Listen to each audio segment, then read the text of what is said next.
اللہ کے بندے وہ ہیں جو زمین پر چلتے ہیں تو آہستگی اور نرمی کے ساتھ، قدم مار کر نہیں چلتے، اکڑ کر نہیں چلتے، بلکہ یہ کہ معلوم ہوتا ہے فروتنی کے ساتھ چل رہے ہیں، اور یہ اپنے آپ کو آقا نہیں سمجھتے، مالک نہیں سمجھتے، بلکہ غلام سمجھتے ہیں، اللہ کے غلام ہیں، عباد الرحمن ہیں، اللہ کے بندے ہیں، تو غلاموں کی طرح چلتے ہیں، وہ اکڑ کر نہیں چلتے۔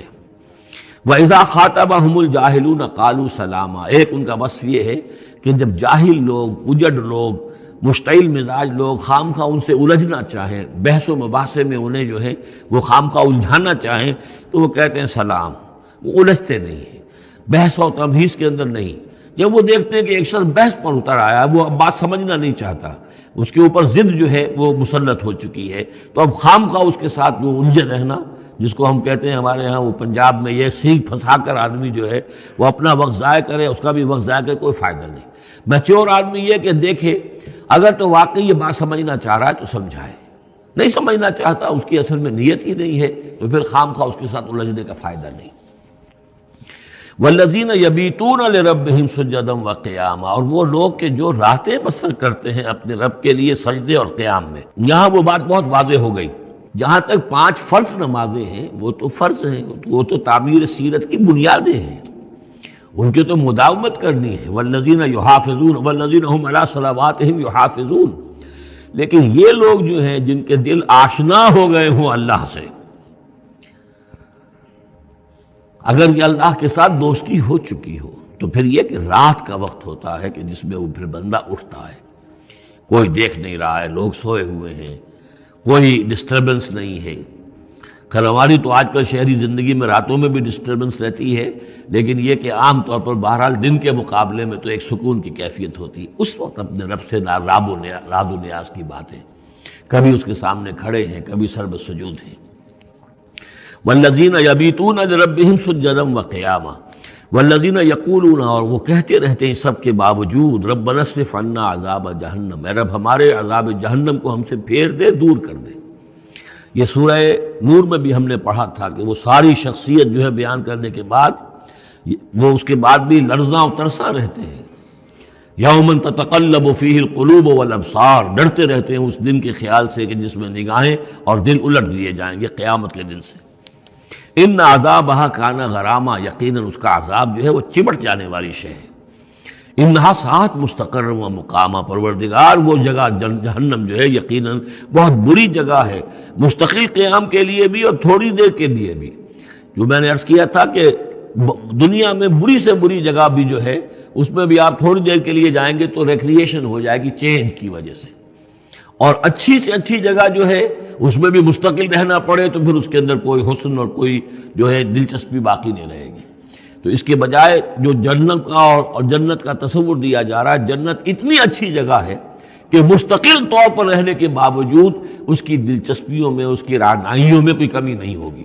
اور جہنم اتنی بری جگہ ہے کہ ایک لحظے کے لیے بھی کسی کا قدم وہاں گیا تو وہ اپنی پوری جو ہے سختی اس کے اوپر ظاہر کر دے گی۔ والذین اذا انفقوا لم یسرفوا ولم یقتروا وکان بین ذلک قواما، اور وہ لوگ کہ جو خرچ کرتے ہیں تو نہ تو وہ اسراف کرتے ہیں اور نہ ہی بخل سے کام لیتے ہیں، بلکہ اس کے بین بین اعتدال جو ہے واقعہ یہ ہے کہ دنیا کا مشکل ترین کام ہے، توازن اور اعتدال۔ ظاہر بات ہے یہ لوگ جو میچور ہیں، سمجھدار ہیں، اب ان کے ہاں یہ ہوگا کہ ان کے اس خرچ کرنے کے معاملے میں بھی اعتدال ہوگا۔ والذین لا یدعون مع اللہ الہا آخر، 3 کبیرہ گناہ وہ ہیں جیسا کہ ہم نے پڑھا ہے سورہ نساء میں بھی، ان تجتنبوا کبائر ما تنہون عنہ، تو بڑے بڑے گناہ وہ کون سے ہیں کہ جن سے اگر تم باز رہو تو باقی چھوٹے گناہ تو اللہ تعالیٰ جو ہے وہ معاف بھی کرتا رہے گا۔ اور ان میں سے سب سے بڑا تو 2 مرتبہ فرمایا شرک، اور شرک کے بعد پھر قتل ناحق اور پھر زنا، یہ 3 ہیں۔ قتل ناحق سے بھی در حقیقت تمدن کی جڑ کٹ جاتی ہے، اور زنا سے تمدن جو ہے وہ سنڈاس بن جاتا ہے، پھر اس کے اندر گندگی ہو جاتی ہے۔ تو اس حوالے سے یہ 3 چیزیں یہاں بیان کی جا رہی ہیں۔ والذین لا یدعون مع اللہ الہا آخر،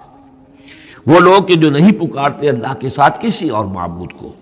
ولا یقتلون النفس التی حرم اللہ الا بالحق، نہ ہی قتل کرتے ہیں کسی جان کو جس کو کہ اللہ نے محترم ٹھہرایا ہے مگر حق کے ساتھ۔ قتل کے بدلے قتل والا معاملہ ہے، یا مرتد کا قتل ہے، یا زانی شادی شدہ کا رجم ہے، جو بھی ہے، ولا یزنون، نہ وہ زنا کرتے ہیں، ومن یفعل ذلک یلقی اثاما، اور جو کوئی بھی یہ کام کرے گا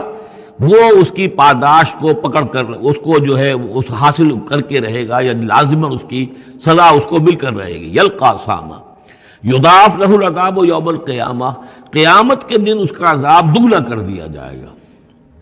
یہ آیت اس اعتبار سے بہت اہم ہے کہ منکرین حدیث نے بہت شور مچایا ہوا ہے کہ قرآن مجید میں کہیں عذاب قبر کا کوئی تذکرہ نہیں ہے، صراحتاً واقعتاً نہیں ہے، احادیث میں بہت تفصیل ہے،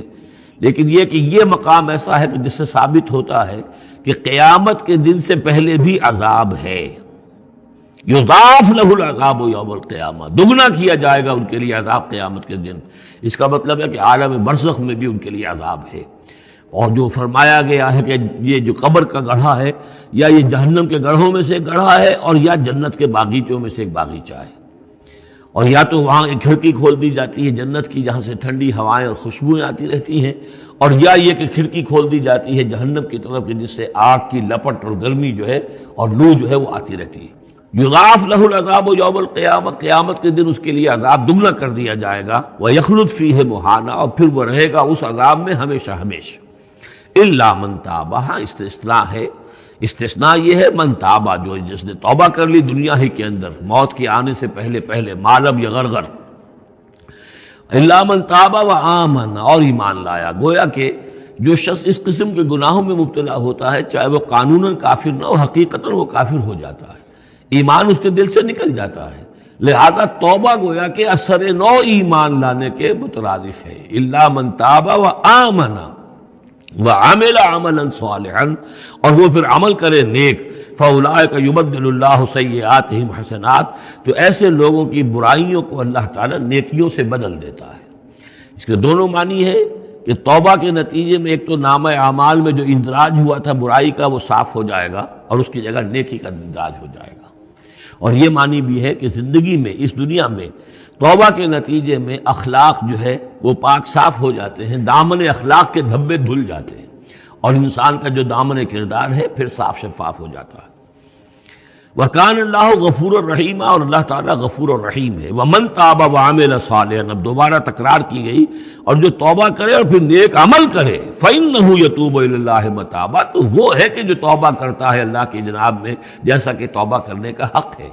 توبہ کی تسبیحیں ہو رہی ہوں، استغفار کی تسبیحیں ہو رہی ہوں، اور آیت کریمہ کے ختم ہو رہے ہوں 1.25 لاکھ کا اور لاکھ کا، لیکن حرام خوری جوں کی توں جاری ہو، وہ سارے غلط کام ویسے کہ ویسے جاری ہوں، وہ کوئی توبہ نہیں ہے، اس کا کچھ حاصل نہیں۔ والذین لا یشهدون الزور، اور وہ لوگ کہ جو جھوٹ کے پر موجود بھی نہیں رہتے۔ جھوٹ کی گواہی والی بات نہیں ہے یہاں، لیکن جھوٹ کی گواہی تو گویا کہ اس کے اندر خود بخود امپلائڈ ہے، یعنی ان کے اندر صداقت اور حق کے ساتھ اتنی غیرت ہوتی ہے کہ جہاں کوئی جھوٹ کا گزر بھی ہو وہاں وہ اپنی موجودگی بھی پسند نہیں کرتے۔ جھوٹ کا دھندا ہو رہا ہو، جھوٹ کا کاروبار ہو رہا ہو، جھوٹ بولا جا رہا ہو، یہ وہاں پر ان کی غیرت اور حمیت جو ہے صداقت کے ساتھ اور سچ کے ساتھ وہ اتنی ہے کہ وہ وہاں موجودگی بھی اپنی برداشت نہیں کرتے۔ وَإِذَا مَرُّوا بِاللَّغْوِ مَرُّوا كِرَامًا، اسی طریقے سے جب وہ کسی لغو کام کے پاس سے گزرتے ہیں تو اپنے دامن کو بچا کر گزر جاتے ہیں۔ دیکھیے وہاں بھی تھا سورہ مومنین کو شروع کی آیات میں وَالَّذِينَ هُمْ عَنِ اللَّغْوِ مُعْرِضُونَ، کہ جو لغو سے اعراض کرتے ہیں، اور یہاں یہ کہ اس کے پاس سے اگر گزر ہو بھی جائے اتفاقاً، خود تو قصد کرنا جو ہے بہت دور کی بات ہے، اس کا کوئی امکان ہی نہیں، اتفاقاً آپ راستہ چل رہے ہیں اور دیکھ رہے ہیں کوئی مداری کا تماشا ہو رہا ہے، آپ کا کوئی ارادہ نہیں تھا، لیکن وہاں رکیے بھی نہیں، وہاں سے جو ہے اپنے دامن کو بچاتے ہوئے نکل جائیے۔ والذین اذا ذکروا بآیات ربہم، اور وہ لوگ کہ جن کو جب ان کے رب کے آیات کے ذریعے سے نصیحت کی جاتی ہے، سمجھایا جاتا ہے، لم یخروا علیہا صما وعمیانا، تو نہیں گر پڑتے اس پر بہرے اور اندھے ہو کر۔ اس کے بھی دونوں معنی ہیں، ایک تو یہ کہ مخالفت پر اندھے بہرے ہو کر کمر کس لینا جیسے کہ قریش کر رہے تھے، تو گویا کہ تعریض ہے، ان پر ایک تنزیہ انداز ہے یہ کہ یہ لوگ جس طریقے سے کر رہے ہیں وہ معاملہ اللہ کے بندوں کا نہیں ہوتا۔ لیکن یہ دوسری طرف یہ بات بھی ہے کہ آیات قرآنیہ کو بھی اندھے بہرے ہو کر تو نہیں پڑھنا ہے اور سننا ہے، بلکہ غور کرنا ہے۔ افلا یتدبرون القرآن ام علی قلوب اقفالها، تو کیا یہ قرآن کی آیت پر تدبر نہیں کرتے؟ وَتَدَبَّرُوا فِيهِ لَعَلَّكُمْ تُفْلِحُونَ، تدبر کرو تاکہ تم سمجھو۔ تو اس طریقے سے محض جو ہے وہ قرآن مجید کو بھی اندھے بہرے ہو کر جو ماننا جو ہے اس سے بھی بہرحال عباد الرحمن جن کی یہاں تعریف کی جا رہی ہے ان کے مقام سے وہ جو مقام ہے ان کے مرتبے سے فروتر ہے۔ والذین یقولون ربنا ھب لنا من ازواجنا وذریاتنا قرۃ اعین، اور وہ لوگ جو کہتے ہیں کہ اے رب ہمیں اپنی بیویوں اور ہماری اولاد کی طرف سے آنکھوں کی ٹھنڈک عطا فرما، یعنی یہ کہ جس راستے پر ہم چل رہے ہیں ہماری اولاد ہمارے گھر والے بھی اسی راستے پر چلیں تاکہ ہماری آنکھیں ٹھنڈی ہوں۔ ایسا نہ ہو کہ میں تو اللہ کے دین کے راستے کی طرف چلنے کی کوشش کر رہا ہوں اور اولاد کسی اور طرف کو دور لگا رہی ہے، تو ایک کشاکش ہے۔ پھر یہ جو صورتحال جو ہے فرکشن گھر کے اندر پیدا ہوتی ہے، تو اللہ تو ہمیں ہمارے گھر والوں سے آنکھوں کی ٹھنڈک عطا فرما، اور آنکھوں کی ٹھنڈک ظاہر بات ہے عباد الرحمن کی کن چیزوں میں ہوگی کہ وہ بھی اللہ کے بندے بنے، اللہ کی بندگی کے راستے کو اختیار کریں۔ وَاجْعَلْنَا لِلْمُتَّقِينَ اماما، اور ہمیں متقیوں کا امام بنا۔ اس کا یہ مطلب نہیں ہے کہ یہ امامت کی طلب ہے، بلکہ یہ کہ ہم خود امام ہیں۔ ایک شخص اپنے گھر کا سربراہ ہے، امام ہے، تو اے اللہ جن کے ہم امام ہیں انہیں متقی بنا دے، اس لیے کہ ظاہر بات ہے کہ میدان حشر میں جب ہم چلیں گے تو اس ایک شخص کے پیچھے اس کی اولاد چلی آ رہی ہے اور معلوموں کو وہ تو جہنمی ہے جو چلے آ رہے ہیں، یہ خود تو بہرحال ایک نیک آدمی تھا نہیں، ہمارے پیچھے جو ہماری نسلیں آئیں اے اللہ انہیں بھی متقی بنا، جن کے ہم امام ہیں، جو ہمارے پیچھے ہیں، جن کے کہ ہم دنیا میں جیسے کہ فرمایا ہے ایک حدیث میں بھی آتا ہے کلکم راعٍ وکلکم مسئول عن رعیتہ، تم میں سے ہر شخص کی حیثیت ایک چرواہے کی ہے، اور اللہ نے کچھ نہ کچھ مخلوق جو ہے اپنی اس کے چرواہے کے حوالے کی ہے۔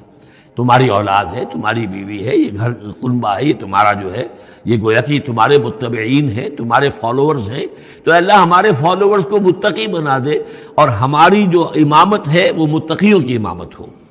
اولئک یجزون الغرفۃ بما صبروا، یہ وہ لوگ ہیں کہ جن کو بالا خانے ملیں گے ان کے صبر کی جزا میں، انہوں نے صبر کیا۔ ظاہر بات ہے کہ اللہ دنیا میں بے شمار مواقع آتے ہیں حرام خوری کے، ایک بندہ مومن بچتا ہے، بہت سے مواقع پر اللہ تعالیٰ موقع دے کر آزما لیتا ہے کہ ذرا سی بھی اس کے اندر کمی ہو تو پھر یہ نکل جائے کسی غلط راستے کی طرف۔ انسان جو ہے صبر کرتا ہے، جذبات کو روکتا ہے، اپنی خواہشات کو روکتا ہے، شہوات کو تھامتا ہے، ان تمام چیزوں کو سنبھال کر یہ سب گویا کہ پوری زندگی صبر ہے۔ تو بما صبروا اولئک یجزون الغرفۃ بما صبروا، یہ وہ لوگ ہوں گے کہ جنہیں بدلے میں ملیں گے بالا خانے جنت کے ان کے صبر کے عوض۔ وَيُلَقَّوْنَ فِيهَا، ان کا استقبال کیا جائے گا وہاں جنت میں، ان بالا خانوں میں، تحیۃ وسلاما، سلام کے ساتھ اور دعاؤں کے ساتھ۔ خالدین فیہا، وہ رہیں گے اس میں ہمیشہ ہمیش۔ حسنت مستقرا و مقاما، بہت ہی عمدہ ہے وہ جگہ، مستقر کے طور پر بھی، مستقل قیام گاہ کے طور پر بھی، اور مقامہ تھوڑی دیر کے لیے بھی۔ تو یہ گویا کنٹراسٹ ہے، جہنم کو فرمایا ساعت مستقر و مقامہ، اور جنت حسنت مستقر و مقامہ۔ قل ما یعبأ بکم ربی، اے نبی ان سے کہہ دیجئے میرے رب کو تمہاری کوئی پرواہ نہیں ہے، یہ نہ سمجھو کہ میں تمہارے پیچھے اپنے آپ کو ہلکان کر رہا ہوں، تو میرے رب کو کوئی تمہاری ضرورت ہے؟ میری یا میرے رب کی کوئی ضرورت اٹکی ہوئی ہے تمہارے بغیر، وہ بات پوری نہیں ہوگی؟ یہ چھپر تم ہی اٹھاؤ گے تو اٹھے گا ورنہ اٹھ نہیں سکتا، یہ نہ سمجھو۔ قل ما یعبأ بکم ربی لولا دعاؤکم، اگر نہ ہوتا تمہیں پکارنا۔ اللہ نے یہ بات اپنے ذمے لی ہوئی ہے کہ تمہیں خبردار کر دیا جائے۔ اللہ تعالیٰ وما کنا معذبین حتی نبعث رسولا، ہم عذاب نہیں بھیجتے رہے جب تک کہ رسول کو نہ بھیج دیں، اس لیے مجھے بھیج دیا ہے، میں لگا ہوا ہوں اس کے حکم سے، میں تمہاری گلیوں میں بھی تمہیں سنا رہا ہوں، تمہارے گھروں میں جا کر تم سے بات کر رہا ہوں، اکیلے بھی بات کر رہا ہوں، ڈنکے کی چوٹ بھی کر رہا ہوں، لیکن یہ نہ سمجھو کہ کوئی اس میں میری غرض ہے یا میرے رب کی کوئی ضرورت ہے۔ قل ما یعبأ بکم ربی، میرے رب کو تمہاری پرہیکا کے برابر کوئی وقت تمہاری نہیں ہے ان کے نزدیک، لولا دعاؤکم، اگر نہ ہوتا تمہارا پکارنا، فقد کذبتم، تو دیکھو تم نے جھٹلا دیا ہے، فسوف یکون لزاما، اب عنقریب یہ تمہارے ساتھ چمٹ کر رہے گا، یعنی یہ کہ اس کا جو عذاب ہے، اس کی جو پاداش ہے وہ تمہیں مل کر رہے گی۔